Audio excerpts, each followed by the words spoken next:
Calon Wakil Presiden nomor urut 3 Mahfud MD turut mengutip pernyataan pakar hukum tata negara Yusril Mahendra dalam sidang perdana sengketa hasil Pilpres 2024 di Gedung MK Jakarta pada Rabu 27 Maret 2024. Ekspresi Yusril saat namanya dicatut Mahfud MD pun disorot.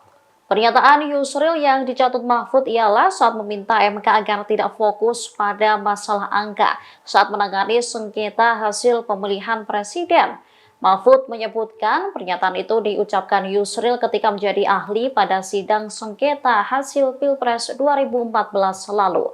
Sementara Yusril saat ini menjadi ketua tim pembela Prabowo Gibran dalam sengketa hasil Pilpres 2024. Mahfud kembali mengutip pernyataan Yusril yang menyebut pandangan tersebut bukanlah pandangan lama, akan tetapi pandangan baru yang terus berkembang hingga dewasa ini. Mengetahui namanya ikut dicatut, Yusril pun terlihat mengangguk-anggukkan kepala. Mahfud MD lantas memberikan contoh beberapa negara yang berani membatalkan hasil pemilu yang dilaksanakan dengan curang. Negara-negara itu diantaranya Australia, Ukraina, Bolivia, Kenya, Malawi, dan Thailand.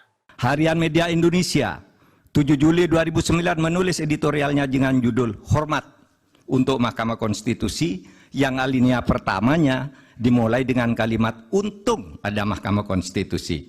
Majelis Hakim yang mulia, salah satu kunci pernah banjirnya apresiasi terhadap MK adalah keberanian MK dalam membuat landmark decisions. Keputusan monumental dengan berani menembus masuk ke relung keadilan substantif sebagai sukma hukum, bukan sekedar keadilan formal prosedural semata. Dalam hal pengujian undang-undang misalnya, teori OPL atau Open Legal Policy itu lahir atau sekurang-kurangnya secara resmi digunakan pertama kali oleh Mahkamah Konstitusi. Dalam hal pelaksanaan pemilu, MK memperkenalkan pelanggaran TSM yang kemudian diadopsi di dalam tata hukum kita. Mahaguru Hukum Tata Negara Profesor Yusril Mahendra saat ikut menjadi ahli pada sengketa hasil pemilu 2014 dan bersaksi di MK pada tanggal 15 Juli mengatakan bahwa penilaian atas proses pemilu yang bukan hanya pada angka harus dilakukan oleh MK.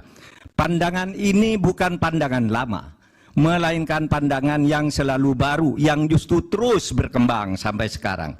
Menjadikan MK hanya sekedar mahkamah kalkulator, menurut Pak Yusril, adalah justru merupakan pandangan lama yang sudah diperbarui sekarang. Di berbagai negara judicial activism banyak dilakukan oleh Mahkamah Konstitusi maupun Mahkamah Agung. Beberapa negara membatalkan hasil pemilu yang dilaksanakan secara curang dan melanggar prosedur seperti Australia, Ukraina, Bolivia, Kenya, Malawi. Ikuti terus berita menarik lainnya, jangan lupa like dan share seluruh akun Tribun Merah.